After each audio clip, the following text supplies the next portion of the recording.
Good evening. Welcome to Investigator News. And this is kind of breaking news. This is something that happened yesterday in Israel. Not A lot of the news media is getting a lot of this wrong. And of course, there's a lot of finger pointing. And I didn't know much about it because I was putting trivia together. And William called me up and said, did you hear about this? And I said, no.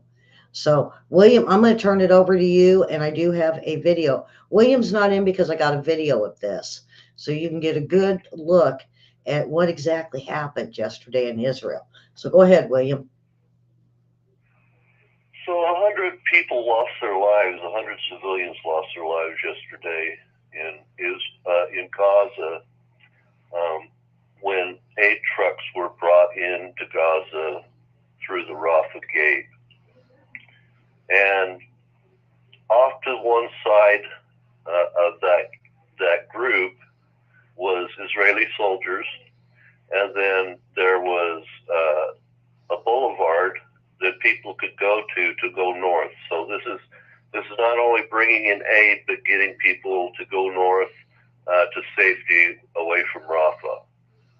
And that's the direction the trucks were going as well. And I think the hopes were that, if the trucks were going that way, they should go that way as well. But, when there's people that's been in a war zone, and, in all war zones, basic needs are not always met. Serious needs are not always met. And when you get a bunch of folks together like that, mob psychology takes over. Now, when that happens, you will do things that you would not do before. You would never normally do. Thinking just for yourself, but as a mob, the psychology will take over, and it'll take over for either the emotion of fear or the desire of access or the desire of strength. Okay? So there was a string of aid trucks there that were stampeded. If you watch towards the end of this thing, you'll see a kind of a white individual on the right side of that boulevard moving up towards into those buildings, and you'll see him just like parting the Red Sea. That's one of the likely a Hamas leader. Okay. So these Palestinians also charged the Israeli line, and Israelis fired. They set at their legs. What they do is they fire at the ground right in front of people to push them back, to hold back. You probably, if you watched in Desert Storm when there were a bunch of people that were surrendering, they keep running up to our soldiers, and you'd see our soldiers put our hands out. No, stand back, because we want to have the range of motion to move our weapons. Okay? So if you fire at the ground, what happens is the vast majority of time, there's going to be other collateral damage, but the vast majority of the time, it lands in the lower legs. And because of that, you can put tourniquets on people quickly and move on. It's about time and speed when you're dealing with riots and mobs. Now, William, now we know that when these trucks moved out. Now, this is where the confusion comes in with the media, because the media said the IDF, which would be Israel forces, were driving those trucks and ran people over. Well, no, they came from Egypt, and because of the Palestinian people and leaders, they said no, that the Palestinians have to drive them aid trucks to make sure they do get in. So that's where the one of the head of the IDF is made a statement. Um, uh, So if you're a small country, you don't have big airlift, right? So what you do is you you contract with countries around you. Well, Egypt happens to have a roadway that goes to Gaza. It's not it's overland, and so it's a little harder to get to Jordan because there's there's Israel's territorial waters right there. They can't come through. So it's Egypt or anybody else that has access to the Sinai Peninsula. Anyhow, so you got contracted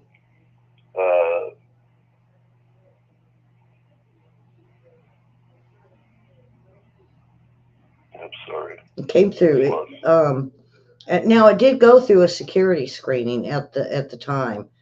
They were crossing into Israel. That's how we know it was Palestinian drivers. And right. It was what I was trying to say is the food aid. Anyway, so you got Egyptians come to the border. The trucks are handed over to Palestinians once they enter the gate. So there's an Egyptian side of the gate, then there's a little territory, just like United States and Mexico, and then there's the Palestinian gate as well. So once they enter that area, they trade drivers, and the Egyptian driver walks back across the Egyptian line, and the Palestinian driver takes the truck into Gaza. So now it did say that when they were starting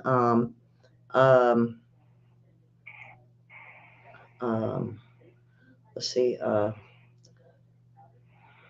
there's part of the IDF was securing the humanitarian, so that's where William is talking about the IDF with their guns that started to shoot at them, but only at their legs to get the crowd to disperse, and because it was only part of a crowd. It was out on the periphery, on the edge, that started running towards them after they already heard gunfire in those tight packets of people. What happens is you got Hamas fighters in there, and they're all of a sudden getting crowded. Their weapons are no longer useful. So what they'll do is they'll back up on one person, put their foot on the person in front of them, push them away, and open up. And it's a way of giving you space to control the situation. The Taliban did the same thing at the gate there when we were leaving Afghanistan. Well, not only that, but they did do warning shots. They did fire shots into the air to see if the crowd would disperse, and it didn't even move them. They were still all running to the trucks. Now I'm going to tell you, William, I have some friends that drive trucks, and there's times, up in some really shady areas, Detroit, Chicago, New York, if you stop, sometimes you have to go through neighborhoods. You don't stop at stoplights or stop signs, because if you stop, your truck is gone. There's a crowd that will jump on it and loot you. And your life can be gone. Yes. So that's kind of what happened. They'll pull you to pieces. There was 8 trucks and over 1,000 people. Yeah, there was 100 folks killed. Yeah. By being crushed and by being shot. So that's a terrible deal. But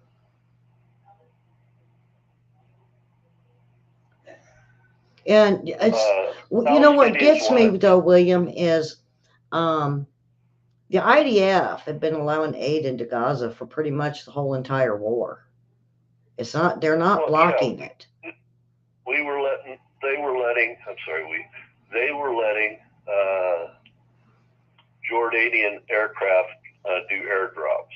Yeah, and not only that, but then I don't know if you knew this, there was a third party contractors that were part of the convoy, and some of them just freaked out and didn't know what to do and ran people over. Well, yeah, this is when this sort of a feeding frenzy happens. It becomes all encompassing. People aren't regular people. They fall to their animal nature, right? When the United States goes in and does aid, right, we use Marines. We try to use big helicopters if we can, so that we can get close enough to people. We can drop the stuff, right, but they can't get close enough to mob you.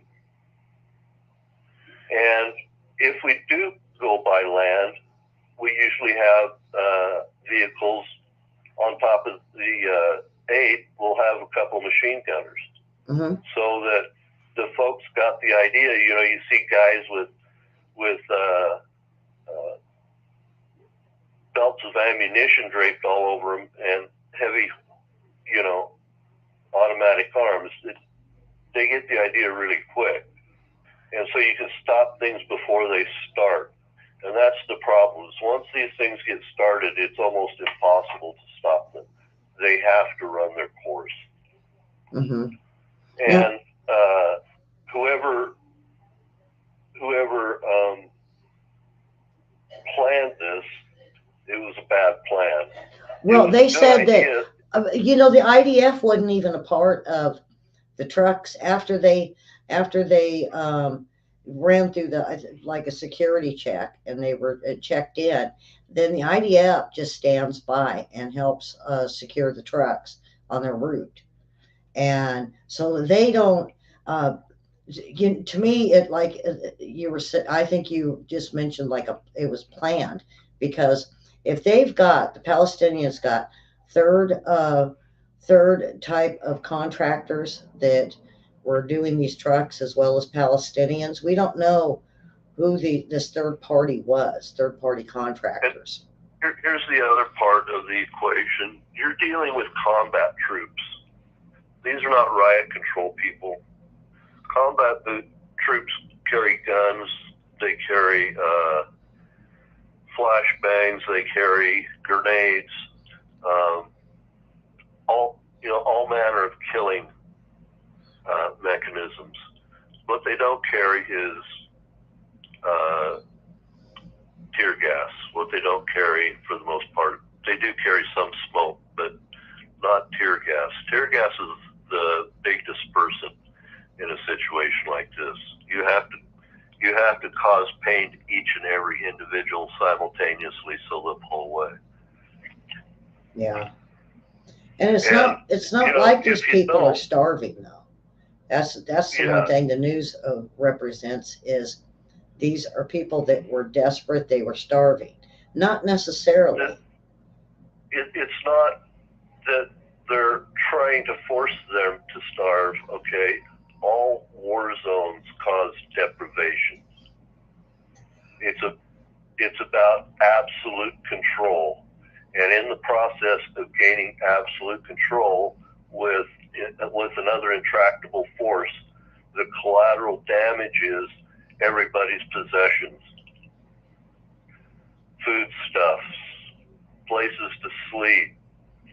Everything becomes a weapon of war. If you have a house, that's a place for snipers to go. So artillery shells, you get the idea. Everything becomes destroyed. And it's not that they're trying to starve people. It's just that is what happens in war. This is not a genocide. A genocide is where you single out civilians and you intentionally kill them. That's not happening here. They're trying to single out combatants and either eliminate them or take them captive. But the civilians, they have their collateral damage if they get between the two combatants. And everybody in that area was not set up, was not probably even trained to do aid. And so you're in the center of a war zone, trying to distribute aid, and you don't have the tools or the training really to do it. Because acting in a civilian role and acting in a military role are completely different. And now the IDF, one of the head guys, came out and he said that the situation for food is very different, and it's not the same in every single neighborhood. But Gaza, there's a lot of food there. There is no major mass food shortage as of now. Gaza, Israel has facilitated a lot of trucks to come over into Gaza over the last several months. Also facilitated keeping bakeries running and setting up new bakeries to make sure bread is being distributed all throughout Gaza. As of right now, there are 20 operational bakeries inside Gaza, and it provides 5 million bread rolls per day. And over the last 2 weeks, the number of bakeries has doubled during once Israel defeats Hamas and moves them out. Now, these bakeries were basically looted and shut down by Hamas and radical Palestinians, not the Palestinian people. So they do have food. The people will try to hoard things, and the reason why is because they've gone through some sort of recent deprivation. Mm-hmm. Everybody always arms up for the next fight, if you will. And if you've gone without food, that's the thing you're going to want to have. If you've gone without ammunition, that's the thing you're going to want to have. If you've gone without batteries or communications, that's the thing you're going to want to have. And so,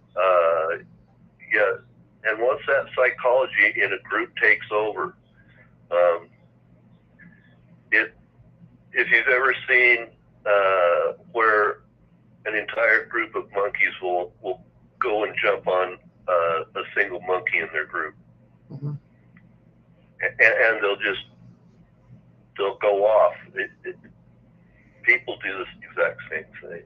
Yeah. And we like to think we're better than that. But if you put yourself in a position like that, if you're on the peripheries of something like that, don't even go there, because it may take over you, even though you're aware of it. Yeah, their conclusion to what happened was they admit that the IDF did have guns and was shooting. They did fire warning shots, but did shoot at people to disperse them. As far as the trucks, according to the IDF, that was Palestinians, and the ones that Palestinians and what do you call them? Egyptian, Muslims, William? Yeah, they're just Egyptian Arabs. Okay, right? Egyptian Arabs. And then this third-party contractors. And third-party contractors, which Palestinian leaders won't turn over who they are or what they were doing that day and why they were in the trucks. So not only is the IDF investigating it, so is the United States and the UN. And for some reason, I think NATO's even sticking their nose in this. So these are the people that deliver food typically in Cairo. Just like Albertsons has their own vehicles and Walmart has their own vehicles. These are just delivery vehicles with delivery people that take it deliver aid. Probably UN trucking. That's what I'm thinking. Yeah, and the stocks that go on those trucks are the exact same stocks that they would take to the grocery store. Yeah. They're purchased by Israel. And the reason they protect them, folks, because a lot of people are saying they're not getting any aid. They're not getting any aid. Well, they have went above and beyond. Not only Palestinians watching what the IDF is doing and making sure the aid does get in there, but the IDF is there to protect it because Hamas has been known to take these trucks. They swarm it, they take it. This is a And terrible also situation that raiding some of the stores or places or warehouses where this food is being put. So this is why there's so much protection on the IDF and Palestinian side. And anytime like something like this happens where 100 people are killed, because realize that, folks, 100 people got killed over food, over food. William, did you have something? Yeah, it just they died over fear and fear of access, right? Yeah. And that killed 100 people for no more reason than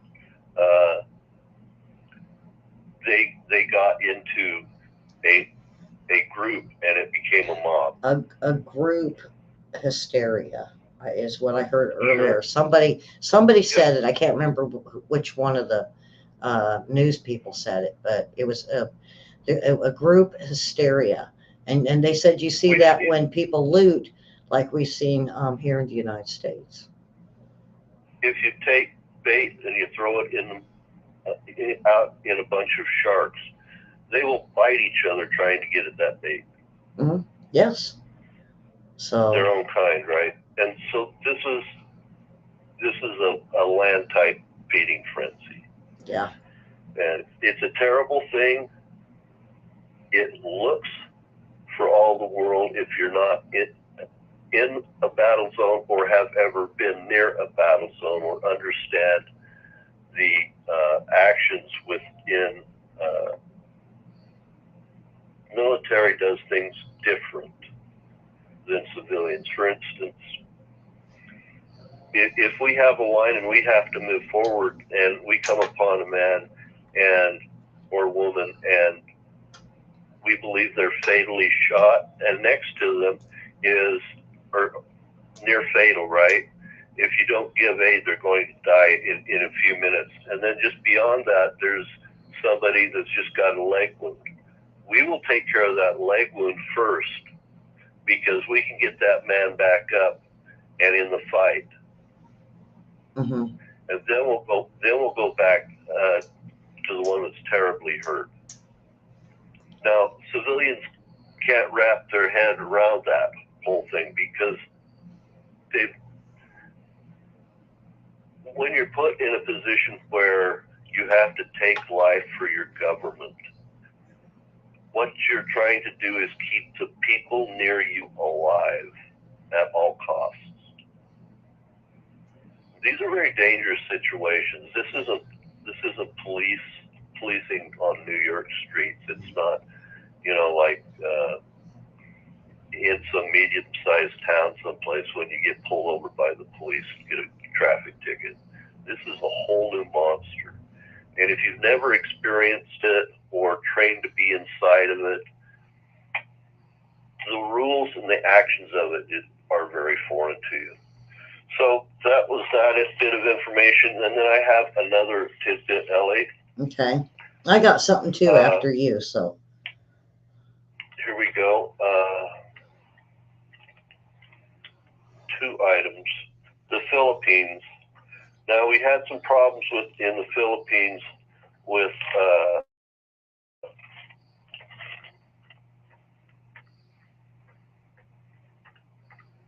their Coast Guard had gone out to an area they call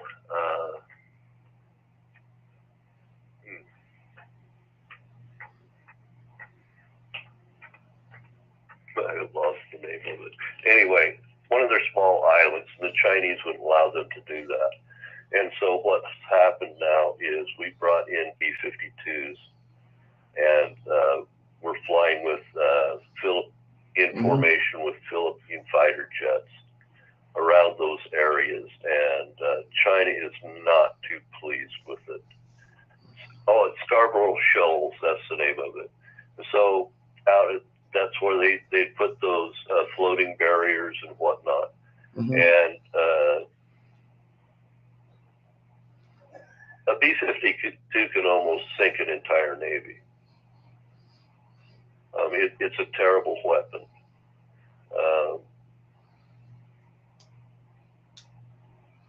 And I hate to see it because it's like trolling for disaster.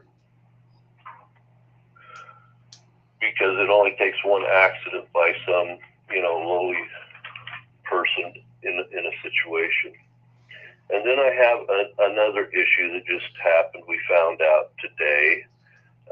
There's a man by the name of James Rubin at the State Department, and he's going to start a board or an engagement center to counter disinformation.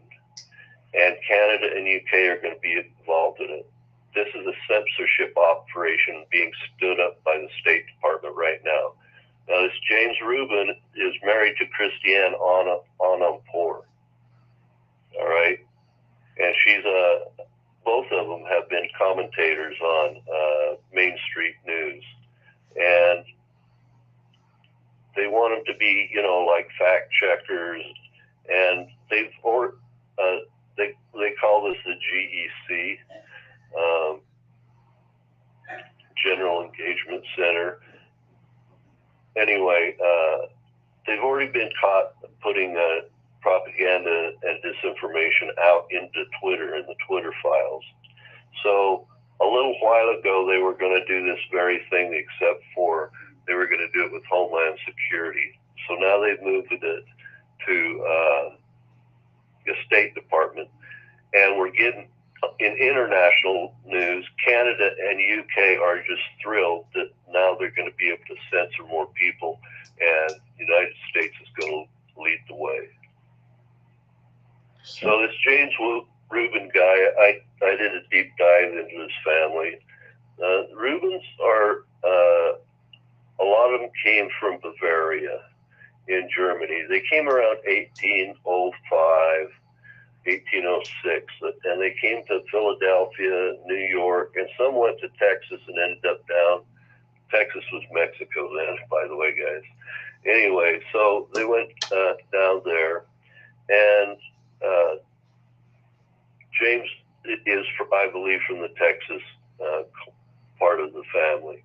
But what Rubin meant in, so you could be like von Rubin, so you would be a town's administrator. So these are not like lords or princes or anything, but these are like mayors, right? And when the Holy Roman Empire came apart and Napoleon Bonaparte started taking control in these areas, they were de-Christianized, if you will. Secularized, I think is what they called it. And these people that had enforced the Catholic law in these areas were basically not too loved. Now, so the families don't really have deep attachment to the United States, say like the people that came over on the Mayflower in the 1650s. But a lot of them have been here a while, and some of them are just working back towards the globalization, so that they can help administer it. When they came over to New York, Philadelphia, and whatnot, they became bookkeepers. They became shop keepers. They were white collar people, all right, and so if you're part of a group like that, and we can talk about white collar and blue collar ethics. You're trained by people who are white collars. You behave like a white collar when you grow up, and white collar families tend to produce more white collar people. Blue collar families tend to produce more blue collar people. It's a natural way, because your family tries to prepare you to survive, and they can only prepare you with the tools they have. So, yeah, we've got this problem popping up again of state-sponsored censorship, and our State Department's decided to be the lead on this now. All right, Elliot, I think that's it that matters.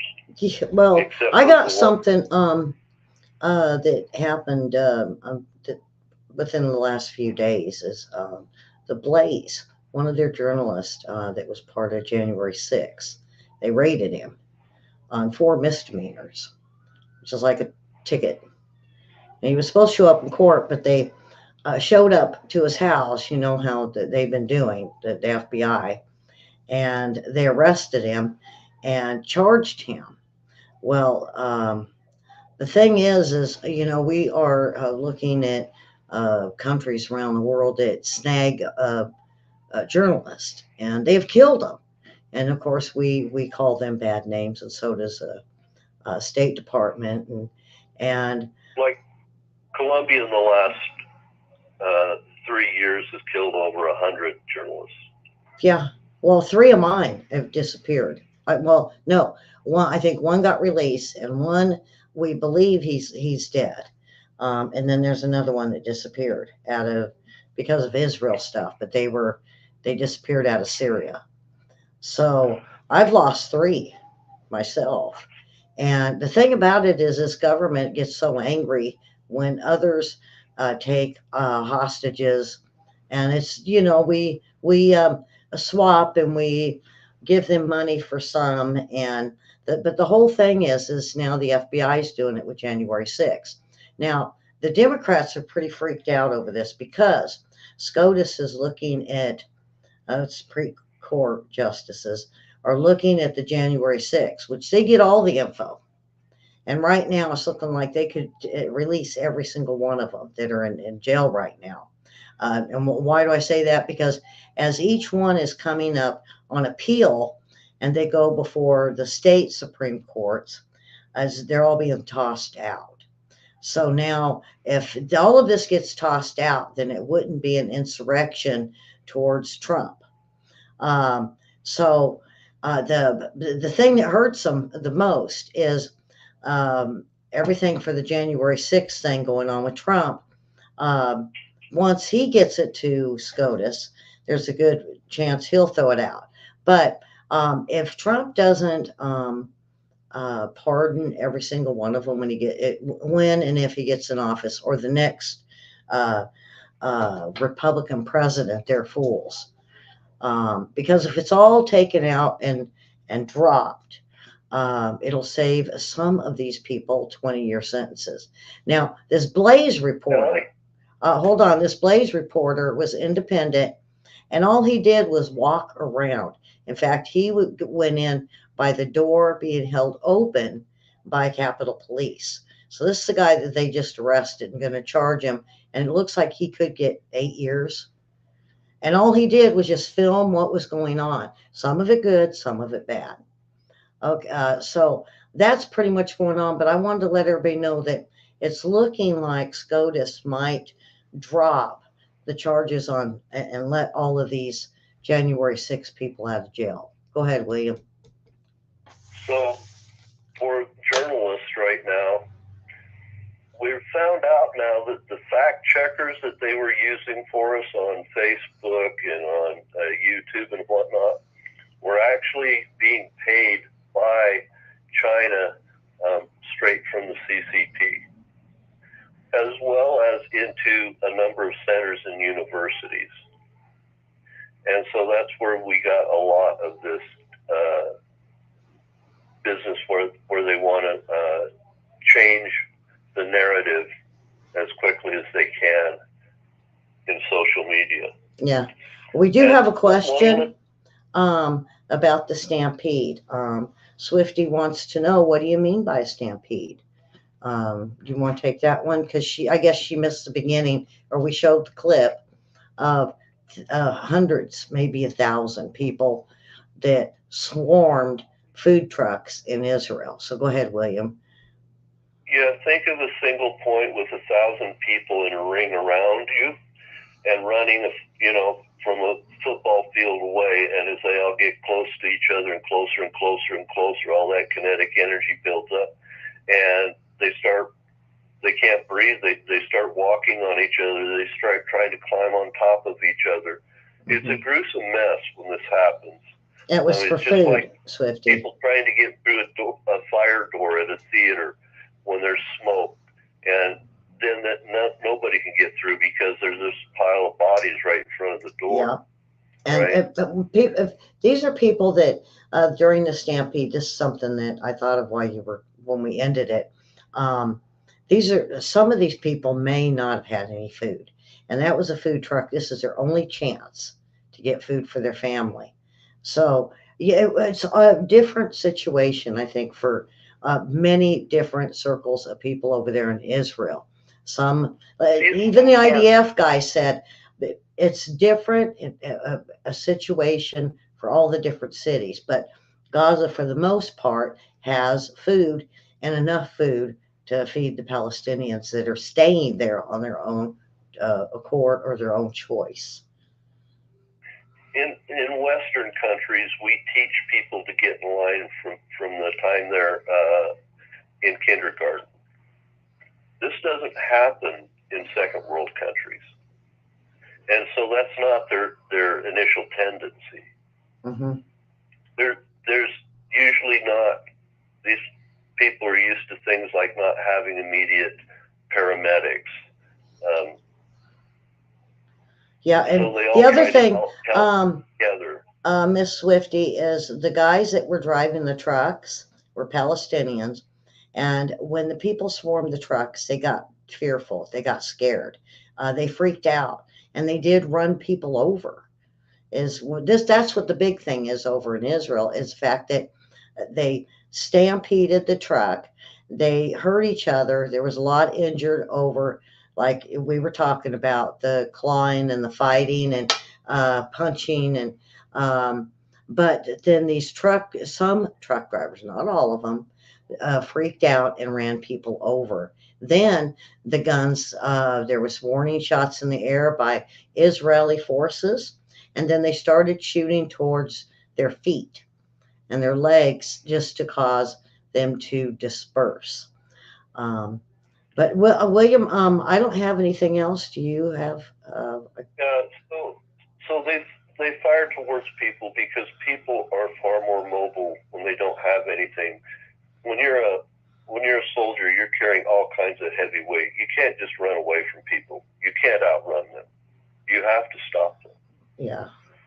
So. And about Ramadan. So what's going on with the Israeli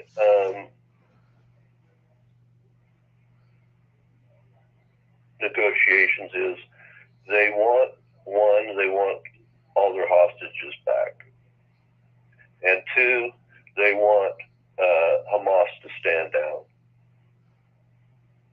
to disarm, right, and cease being a military force. Hamas is saying, we can give you the terrorists, but you have to just end the war and leave us like we are. Mm-hmm. So that's intractable. So what's going to happen is we're coming into Ramadan. The entire Arab world is going to become incensed during this month of prayer and fasting.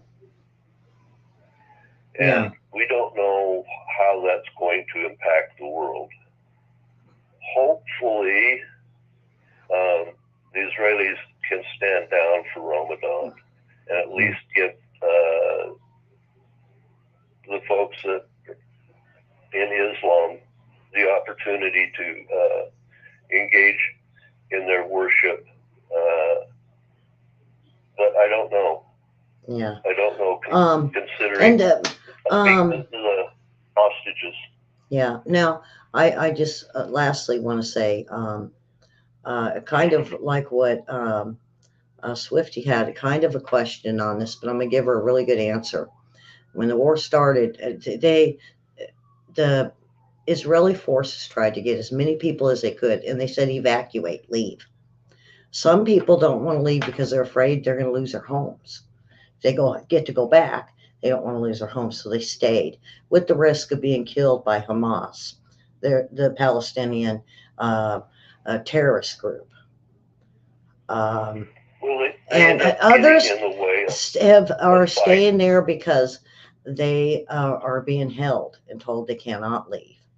And then others have fled and are being taken care of. So a lot of people did evacuate. There's some that's going to stay. And unfortunately, the ones that stay are taking the chance of being bombed, hurt, shot by not only Hamas, but Israeli forces. Well, we told everybody to go south to protect their lives, right? Mm-hmm. Now a corridor has been opened up, but most people are afraid to go through the corridor for fear they'll get caught in some inadvertent firefight.